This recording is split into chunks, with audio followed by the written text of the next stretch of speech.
चैत्र नवरात्रि साल 2023 22 मार्च को शुरू होने वाले हैं चैत्र के नवरात्रे। इस समय घर घर में पूजा करने का माहौल, व्रत इत्यादि रखने का माहौल और कुछ शुभ कार्य करने का माहौल बना रहता है। ऐसे समय में घर में पूजा करने के लिए कुछ विधि अपनाई जाती है, माता की प्रतिमा स्थापित की जाती है, कलश इत्यादि स्थापित किया जाता है और साथ में जौ भी बीजे जाते हैं जिसे खेतरी भी बोला जाता है। अब इन सब को करने की, घर में माता की प्रतिमा स्थापित करना, कलश स्थापित करना और जौ बीजने का एक विधि है। जौ किस प्रकार बीजे जाएं और जौ बीजना क्यों ज़रूरी है, जौ जो बीजे जाते हैं ये किस बात का संकेत देते हैं, आज की वीडियो में इसी बात पर चर्चा की जाएगी। यूट्यूब चैनल परमिंदर राष्ट्र ज्ञान देखने वाले सारे दर्शकों को मेरा नमस्कार। चंडीगढ़ से मैं परमिंदर सिंह त्रिहन लाल किताब जोशी आप सबका स्वागत करता हूँ यूट्यूब चैनल परमिंदर राष्ट्र ज्ञान पर।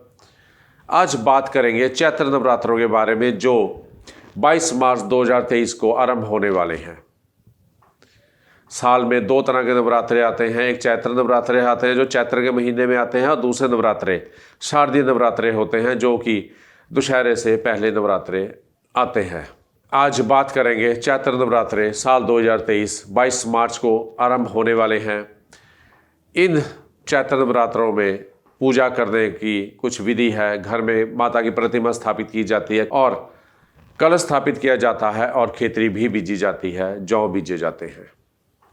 अब जौ बीजना क्यों आवश्यक है, ये किस बात का संकेत देते हैं और नवरात्रि में कलश स्थापना किस प्रकार की जाए, आज की वीडियो में इसी बात पर चर्चा की जाएगी।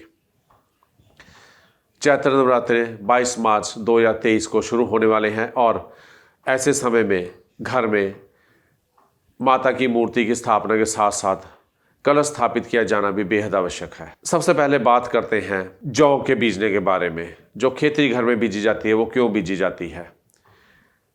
चैत्र नवरात्रों में खेतरी बीजना इस बात का संकेत होता है कि आने वाला वक्त किस प्रकार रहेगा।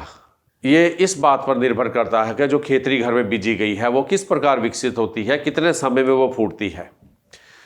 यदि यह खेतरी समय पर ना फूट पाए, जो समय खेतरी फूटने में लगना चाहिए उसे अधिक दिन ले ले और ठीक से विकसित ना हो पाए, तो इसका तात्पर्य यह है कि आने वाला समय इस परिवार के लिए कोई बेहद शुभ परिणाम लाने वाला नहीं है। हर कार्य निश्चित समय से देरी से होगा और उस कार्य के कोई शुभ परिणाम भी नहीं मिलेंगे।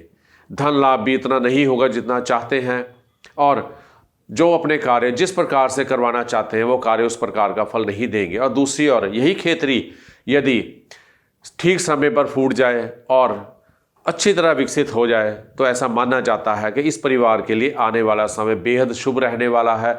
हर कार्य समय पर पूरे होने वाला है और हर कार्य में पूर्णता तरक्की मिलेगी, धन धान्य में वृद्धि होगी और आर्थिक स्थिति ऐसे परिवार वालों की बेहतर शुभ रहने वाली है। और जो भी कार्य, मंगलकारी कार्य, शुभ कार्य परिवार ने इस वर्ष में तय किए हैं कि वो करने हैं, उन मंगलकारी कार्यों में, उन शुभ कार्य करने में कोई भी समस्या का, कोई भी परेशानी का सामना नहीं करना पड़ेगा और वो सारे कार्य समय पर पूरे होते रहेंगे। अब घर में माता की प्रतिमा स्थापित करनी है, कलश स्थापित करना है, उसके बारे में थोड़ा शुभ मुहूर्त जान लें और कलश स्थापित करने की विधि के बारे में भी जान लें।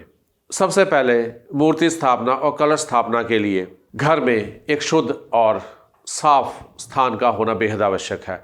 जिन घरों में पूजा स्थल है वो पूजा स्थल पर इस कार्य को अंजाम दे सकते हैं। जिनके घर में पूजा स्थल नहीं है वो नवरात्रि शुरू होने से एक दिन पहले घर के किसी भाग को अच्छी तरह साफ सुथरा करके गंगा जल का छिड़काव करके उसे शुद्ध कर लें और जिस दिन नवरात्रि शुरू होनी है उस दिन इस विधि को अंजाम दे लें। कलश स्थापना, मूर्ति स्थापना वाली विधि को पूरी तरह सही ढंग से कर लें। अब कलश स्थापना का शुभ मुहूर्त क्या रहने वाला है ये जानना भी बेहद आवश्यक है और उसके बाद कलश स्थापना किस प्रकार की जाए इसके बारे में विस्तार से इस वीडियो में मैं आपको बताऊंगा। सबसे पहले बात करते हैं कलश स्थापना का मुहूर्त, क्योंकि कोई भी कार्य शुभ मुहूर्त में किया जाए तो वो शुभ फल दिया करता है। कलश स्थापना का मुहूर्त 22 मार्च 2023 को सुबह 6:23 से लेकर 7:32 तक रहेगा। ऐसे समय में कलश स्थापना के कार्य को पूर्ण कर लिया जाना बेहद आवश्यक है। अब कलश स्थापना करने की विधि क्या रहेगी। सबसे पहले एक लाल कपड़ा उस शुद्ध स्थान पर बिछा लें जो आपने इस विधि के लिए तय किया हुआ है। उस निश्चित स्थान पर लाल कपड़ा बिछाकर उसके ऊपर माता की प्रतिमा स्थापित कर दें। इसके बाद मिट्टी के किसी बर्तन में मिट्टी भरकर जौ बीज लें और उसे एक ओर रख दें। अब कलश स्थापना के कार्य को किया जाए। एक लोटे पर स्वास्तिक का निशान बनाकर कलावा बांधकर जब ये दोनों कार्य पूर्ण हो जाएं तो उस लोटे में जल भरकर माता की प्रतिमा के एक ओर रख दें। जल देवता मेहरबान रहेंगे, चंद्र देव का पहरा रहेगा और किसी भी अनिष्ट होने का अंदेशा नहीं रहेगा। इसके पश्चात एक कलश ले लें, उस पर स्वास्तिक का निशान बनाकर कलावा बांधकर उसमें अक्षत भरकर उसमें साबुत सुपारी और एक चांदी का सिक्का अवश्य रखें। इसके बाद कलश के अंदर के चारों ओर किनारों पर अशोका वृक्ष के पत्ते या आम के वृक्ष के पत्ते अवश्य रखें। ध्यान रहे कि कोई भी पत्ता खंडित ना हो। साफ सुथरे और पूर्ण पत्ते जिनकी डंडी और चोंच पूरी तरह सलामत हो, कटा फटा पत्ता ना हो, उन पत्तों को रखें।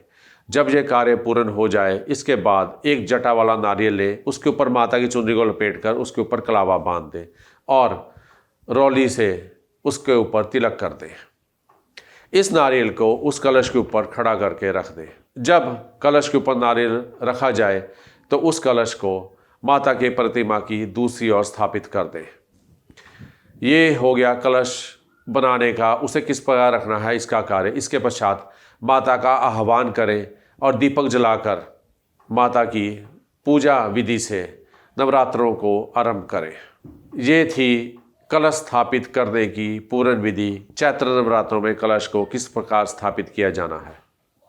आने वाली वीडियो में ज्योतिष से संबंधित कुछ ऐसा ज्ञान, कोई नया विषय, कोई नई जानकारी, ग्रहों से होने वाली समस्याएं, जीवन में होने वाली समस्याएं, इन सब के उपाय लेकर आपकी सेवा में हाजिर रहूँगा। आने वाली वीडियो तक के लिए आप सबको मेरा नमस्कार।